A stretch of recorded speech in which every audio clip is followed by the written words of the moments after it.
ሰላም ለእናንተ ይሁን ውድ የጄኤምኤም ቲቪ ተመልካቾቻችን፣ የጄኤምኤም ቲቪ መረጃ ሰዓት ነው። ከመረጃዎቹ ጋር ነው ቤተልሔም ግርማ አብሬያችሁ ቆይታ አደርጋለሁ። በቅድሚያ ማርስተ ዜና። ሁለንተናዊ የልጆችና ወጣቶች አገልግሎት ስልጠና በምዕራብ ሲኖዶስ ተሰጠ። የኢትዮጵያ ሙሉ ወንጌል አማኞች ቤተክርስቲያን ከየካቲት 30 እስከ ሚያዝያ 2 ያወጀችው ሀገራዊ የጾምና ጸሎት ማስጀመሪያ መርሃ ግብር በቀጠና 2 ሙሉ ወንጌል አጥቢያ ቤተክርስቲያን ተካሄደ። የኢትዮጵያ ገነት ቤተክርስቲያን ሪሊፍ ኤንድ ዴቨሎፕመንት ቦርድ በሆለታ ፕሮጀክት የመስክ ጉብኝት አደረገ። ከውጪ በናይጄሪያ አሸባሪዎች ወደ ወንጌላውያን ተለውጠዋል ሲል ዓለም አቀፉ የወጣት ሚስዮን ድርጅት አስታወቀ። ሁለንተናዊ የልጆችና ወጣቶች አገልግሎት ስልጠና በምዕራብ ሲኖዶስ ተሰጠ። የኢትዮጵያ ወንጌላዊት ቤተክርስቲያን መካነ ኢየሱስ የልጆችና ወጣቶች አገልግሎት መምሪያ ከምዕራብ ሲኖዶስ ጋር በመተባበር ያዘጋጀው ስልጠና በሲኖዶሱ ማዕከል ምዕራብ ወለጋ ዞን ቦጂ ወይምቤላ ከተማ ተሰጥቷል። ስልጠናው ሁለንተናዊ እድገት ለልጆችና ወጣቶቻችን በሚል ርዕስ የተዘጋጀ ሲሆን የምዕራብ ሲኖዶስ መሪዎች፣ ከሰበካዎችና ማህበረ ምዕመናት የተወጣጡ መሪዎችና የልጆች ወጣቶች አገልጋዮች ተሳትፈዋል። በስልጠናው ለተሳተፉት ሰልጣኞች ለልጆችና ወጣቶች አገልግሎት የሚጠቅሙ ታቅዶ የተሰራበት ላለው ቤተ መጻሕፍትን በእያንዳንዱ ማህበረ ምዕመናን የማስጀመር ራዕይ የሚረዱ የልጆች መጽሐፍ ቅዱሶች፣ የወጣቶች ማስተማሪያ መጽሐፍቶች፣ ለአገልጋዮችና ምዕመናንና ለሌሎች ለቤተ ክርስቲያን ስነ መለኮታዊ አስተምሮ የሚረዱ የተለያዩ መጽሐፍቶች በመምሪያው በኩል በድጋፍ መልክ ተሰጥቷቸዋል። ስልጠናውን የሰጡት የቤተ ክርስቲያኒቱ የልጆችና ወጣቶች አገልግሎት መምሪያ ዳይሬክተር ቄስ ወንድማገኝ ውዴሳ የተለያዩ መንፈሳዊ መጽሐፍትን ለቤተ ክርስቲያኒቱ ድጋፍ ያደረጉትን ተቋማት ራፍኪ ፋውንዴሽን፣ ራፍኪ ሉትራን ሄሪቴጅ ፋውንዴሽን እና ሌሎችንም በማመስገን መጽሐፍቶቹን ለቤተ ክርስቲያኒቱ ማህበረ ምዕመናን፣ ሴሚናሪዎች፣ መጽሐፍ ቅዱስ ኮሌጆችና ትምህርት ቤቶች ከተባባሪ ድርጅቶች ጋር በመሆን ድጋፍ የማድረጉ ስራ እንደሚቀጥል ገልጸዋል። የሲኖዶሱ ፕሬዝዳንት ቄስ ታምሩ ታደሰ ስልጠናው የልጆችና ወጣቶች አገልግሎትን ጊዜው በሚፈልግ መልኩ ለማሳደግ አስፈላጊና ወቅቱን ያገናዘበ መሆኑን ገልጸው ሰልጣኞች በወሰዱት ስልጠና መሰረት በታማኝነትና በትጋት መስራት እንዳለባቸው አጽንኦት ሰጥተው መልእክት አስተላልፈዋል። ከስልጠናው በኋላም በቦጂ ብርመንጂ ማህበረ ምዕመናን ሁሉንም ምዕመናን ያሳተፈ ሁሉንም አቀፍ ኮንፈረንስ ተካሂዷል። ለተቀሩት ሲኖዶሶችም ተመሳሳይ ስልጠና ከሲኖዶሶች ጋር በመተባበር የሚሰጥ ይሆናል። መረጃው የኢትዮጵያ ወንጌላዊት ቤተክርስቲያን መካነ ኢየሱስ የልጆችና ወጣቶች አገልግሎት መምሪያ ነው። የኢትዮጵያ ገነት ቤተክርስቲያን ሪሊፍ ኤንድ ዴቨሎፕመንት ቦርድ በሆለታ ፕሮጀክት የመስክ ጉብኝት አደረገ። የኢትዮጵያ ገነት ቤተክርስቲያን ሪሊፍ ኤንድ ዴቨሎፕመንት ወይም ኢጂሲአርዲ ስራ አስፈጻሚ ቦርድ በሆለታ ከተማ የሚገኘውን የህፃናትና ወጣቶች ልማት ፕሮጀክት በመጎብኘት የመስክ ጉብኝት አካሄደ። በጉብኝቱ ወቅት የቦርድ አባላት በፕሮጀክቱ ውስጥ የሚሳተፉ ልጆች በልበ ሙሉነት በስነ ተዋልዶ ጤና ትምህርት ሲሳተፉ ተመልክተዋል። እንዲሁም ከፕሮጀክቱ አስተባባሪ የፕሮጀክቱ ሂደት የተገኙ ውጤቶችና በተጠቃሚዎች ህይወት ላይ ያለው ተጽዕኖ ዝርዝር ገለጻ ተሰጥቶ ጉብኝቱ አበረታች እንደነበር ተገልጿል። ይህ ጉብኝት የድርጅቱን ዘላቂ የልማት ራዕይና በማህበረሰብ ላይ ያለውን አዎንታዊ ተጽዕኖ እንደሚያንጸባርቅ ተገልጿል። የኢትዮጵያ ገነት ቤተክርስቲያን ሪሊፍ ኤንድ ዴቨሎፕመንት ከተቋቋመበት ጊዜ ጀምሮ በተለያዩ የልማትና ሰብአዊ ፕሮግራሞች በመስራት ከ475,000 በላይ ለሚሆኑ ተጠቃሚዎች ህይወት ላይ አዎንታዊ ተጽዕኖ ማሳደር ችሏል። በዚህም ድርጅቱ በህፃናት፣ ወጣቶችና ተጋላጭ ማህበረሰቦች ልማት ላይ ያተኮሩ ፕሮግራሞችን በማስፋፋት ስራውን በማጠናከር እንደሚቀጥል ተጠቁሟል። መረጃው የኢትዮጵያ ገነት ቤተክርስቲያን ሪሊፍ ኤንድ ዴቨሎፕመንት ነው። የኢትዮጵያ ሙሉ ወንጌል አማኞች ቤተክርስቲያን ከየካቲት 30 እስከ ሚያዝያ 2 ያወጀችው ሀገራዊ የጾምና የጸሎት ማስጀመሪያ መርሃ ግብር በቀጠና 2 ሙሉ ወንጌል አጥቢያ ቤተክርስቲያን ተካሄደ። ሰላም፣ እንዴት ናችሁ ውድ ተመልካቾቻችን? ዛሬ ሰኞ የካቲት 30 2018 ዓ.ም የምንገኘው በቀጠና 2 ሙሉ ወንጌል አጥቢያ ቤተክርስቲያን ነው። በዛሬው ዕለት የኢትዮጵያ ሙሉ ወንጌል አማኞች ቤተክርስቲያን ሀገር አቀፍ የጾም ጸሎት ጥሪ የማስጀመር መርሃ ግብር በዚህ ስፍራ ይካሄዳል። እኛም በስፍራው ተገኝተን መረጃውን ወደ እናንተ እናደርሳለን። ተከታተሉን። የኢትዮጵያ ሙሉ ወንጌል አማኞች ቤተክርስቲያን በሀገር ውስጥና ከሀገር ውጪ ለሚገኙ ምዕመን ሁሉ የተጠራ ሀገር አቀፍ የጾምና ጸሎት ፕሮግራም ሰኞ የካቲት 30 2018 ዓ.ም በቀጠና 2 ሙሉ ወንጌል አጥቢያ ቤተክርስቲያን በይፋ ተጀምረዋል። የቤተ እምነቷ ፕሬዝዳንት የሆኑት መጋቢ ላኮ ጰዳሶ ከደቡብ ምስራቅ፣ ደቡብ ምዕራብና ሰሜን ምዕራብ ክልሎች መሪዎች ጋር በመሆን ስለ ፕሮግራሙ ዓላማ ማብራሪያ ሰጥተዋል። ጾምና ጸሎቱ ከየካቲት 30 እስከ ሚያዝያ 2 ቀን 2018 ዓ.ም ድረስ ለአንድ ወር እንደሚቆይና በ42ቱም ክልሎችና በ4067 አጥቢያዎች እንደሚካሄድ ተናግረዋል። በዚህ ሀገር አቀፍ የጾምና ጸሎት ጥሪ ውስጥ ለቤተ ክርስቲያን ለሀገሪቱ በወቅታዊ ጉዳዮች ላይ አጥብቆ እንደሚጸለይ ገልጸዋል። በፕሮግራሙም ላይ የወንጌላውያን አብያተ ክርስቲያናት እንዲሳተፉ ጥሪ ቀርበዋል። ሀገር አቀፍ የጾምና ጸሎት ጥሪ አዋጅ የኢትዮጵያ ሙሉ ወንጌል አማኞች ቤተ ክርስቲያን ፕሬዝዳንት የሆኑት መጋቢ ላኮ በዳሶ በጸሎት አስጀምረዋል። የጸሎት ርዕሰ ጉዳዮችም በየጊዜው በቤተ ክርስቲያኗ ማህበራዊ ሚዲያ ገጽ ላይ እንደሚቀርብ ተገልጿል። ፓስተር ሰለሞን በንቲ ይባላለው። በኢትዮጵያ ሙሉ ወንጌል አማኞች ቤተ ክርስቲያን የሰሜን ምዕራብ አዲስ አበባና አካባቢው ክልል ፕሬዝዳንት ሆኜ ያገለግላለሁ። በኢትዮጵያ ሙሉ ወንጌል አማኞች ቤተ ክርስቲያን በሀገር አቀፍ ብሎም ደግሞ የሙሉ ወንጌል አጥቢያ ቤተ ክርስቲያናት አባላትና መዋቅር አካላት ሁሉ ባሉበት በዓለም ዙሪያ ለአንድ ወር የታወጀ የጸሎት መርሃ ግብር ማስጀመሪያ ፕሮግራም ዛሬ ሶስቱ ክልል ማለትም ሰሜን ምዕራብ አዲስ አበባና አካባቢው ክልል፣ ደቡብ ምዕራብ አዲስ አበባና አካባቢው ክልል፣ ደቡብ ምስራቅ አዲስ አበባና አካባቢው ክልል በጋራ በመሆን በቀጠና 2 ሙሉ ወንጌል አማኞች በቤተ ክርስቲያን የተጀመረበት ፕሮግራም ነው። ይሄ ፕሮግራም እንደ ቤተ እምነት ሲታወጅ የራሱ የሆነ ዓላማዎች ያሉት ነው። ምክንያቱም በአሁኑ ጊዜ የቤተ ክርስቲያናችን በመንፈስ ቅዱስ የተወለደች ያደገች ጠንካራ የጸሎት ሕይወትን ልምምድ ያላት እንደመሆኗ መጠን በአሁኑ ጊዜ ደግሞ በንስሐ በልመናና በምልጃ በእግዚአብሔር ፊት መውደቅ በጣም ወቅታዊ ስለሆነ በግል ሕይወታችን በትዳራችን እንዲሁም ደግሞ በቤተ ክርስቲያን እንደ ሀገርም ስለደረሱ ጉዳቶችና ክሳራዎች እንዲሁም ደግሞ በጸጋ ስጦታዎች ስም እየሆኑ ስላሉ ጉዳቶች እግዚአብሔር ባዘነበት ሁሉ መፍትሄውና መድኃኒቱ በእግዚአብሔር ፊት ወድቆ ንስሐ መግባት ስለሆነ የንስሐና የምስጋና የልመና የምልጃ ጸሎት ነው የታወጀው። የእግዚአብሔር ነገር መናገር ከባድ ነው።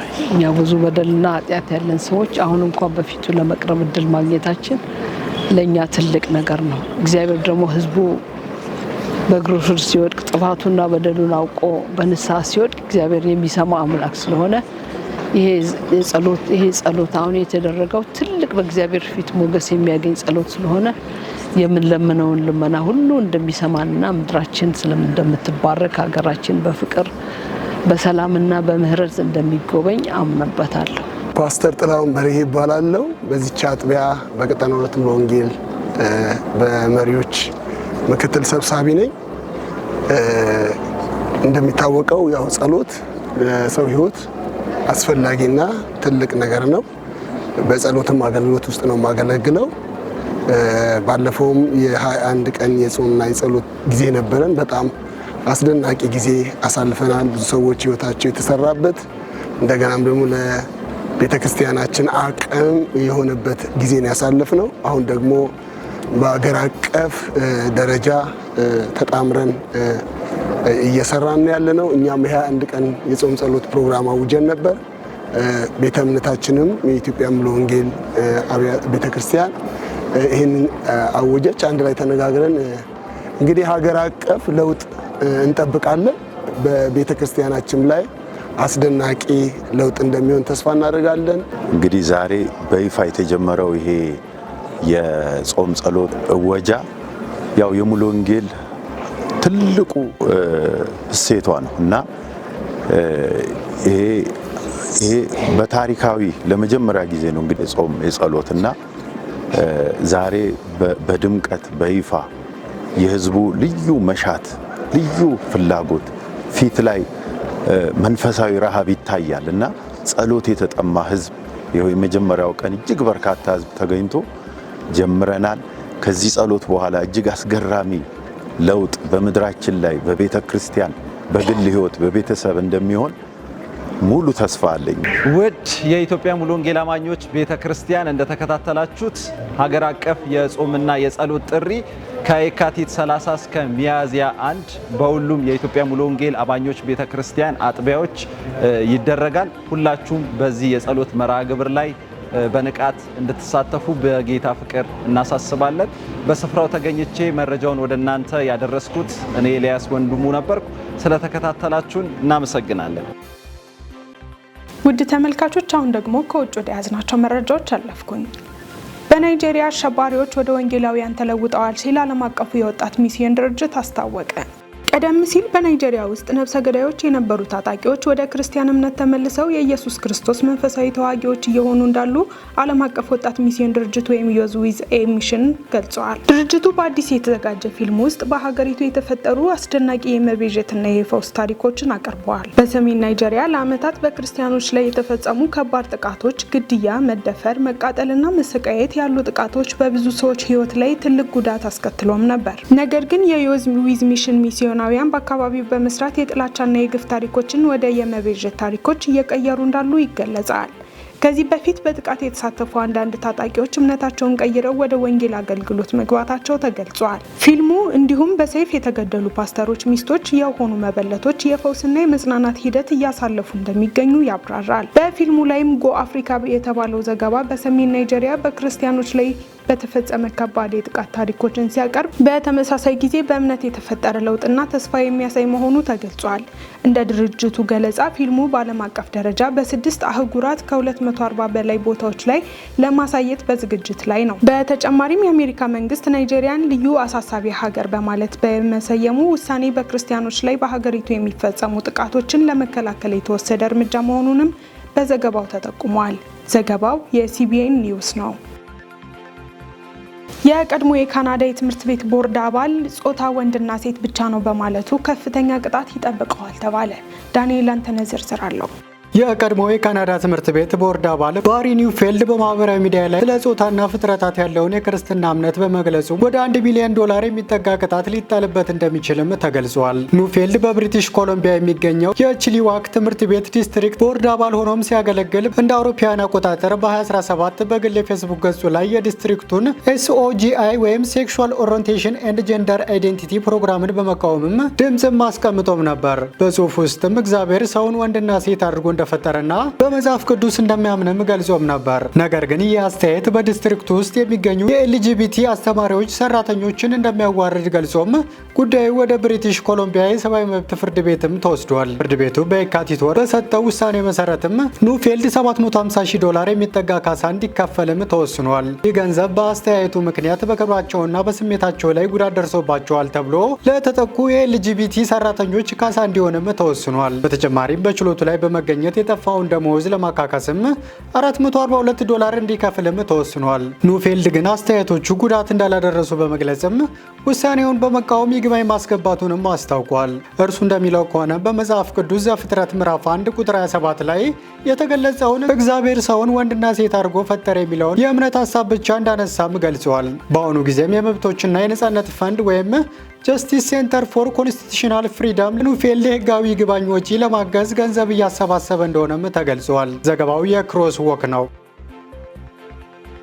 በመጨረሻም በዩክሬን ጦርነት በመቶዎች የሚቆጠሩ ቤተክርስቲያናት ወድመዋል ተባለ።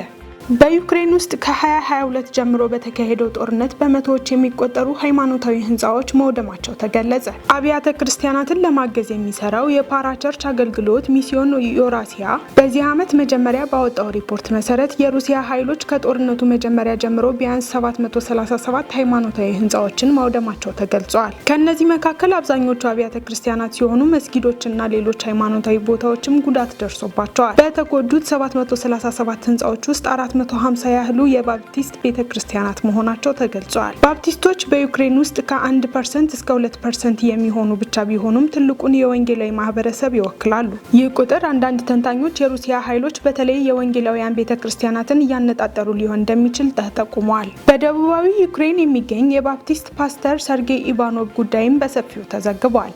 እንደ ቤተክርስቲያን አውታሮችና የሰብአዊ መብት ተሟጋቾች መረጃ የሩሲያ ኃይሎች ኢቫኖቭን ከዩክሬን ባለስልጣናት ጋር ተባብረዋል በሚል ክስና ቤተክርስቲያኑን በሩሲያ ሕግ መመዝገብ አልፈቀዱም በሚል ምክንያት በቁጥጥር ስር እንደዋሉት ተገልጿል። የጉባኤው አባላት አገልግሎቶቹ እንደተቋረጡና የቤተክርስቲያኑ ህንፃ እንዲዘጋ መደረጉን ገልጸዋል። ቢሆንም አንዳንድ ተመልካቾች ውድመቱ በተወሰነ ደረጃ የጦርነት አጋጣሚ ውጤት ሊሆን እንደሚችል ያስጠነቅቃሉ። የዩክሬን ባፕቲስት ዩኒየን መሪ ኢጎር ባንዱራ ሁሉም ነገር ወድሟል፣ አብያተ ክርስቲያናት ብቻ ሳይሆን መንደሮችና ከተሞች ፈርሰዋል በማለት የጦርነቱን ከፍተኛ ጉዳት ገልጸዋል። በተያያዙ አካባቢዎች ሃይማኖታዊ ተቋማት ከፖለቲካ ጋር ተያይዘው መጠቀማቸው እንደሚታይ ተንታኞች ያስረዳሉ። በዚህም በክራይሚያም የዩክሬን ኦርቶዶክስ ቄስ ሰርሂ ሚካልቹክ ከሩሲያ ባለስልጣናት የተደጋጋሚ ጫናና ህጋዊ እርምጃ እንደተደረገባቸው ተዘግቧል። ፍርድ ቤት በሲምፌሮፖል ያለውን ካቴድራል እንዲለቁ ካህናቱን ካዘዘ በኋላ የቤተ ክርስቲያኑ ንብረት በመንግስት እጅ መሆኑ ተገልጿል።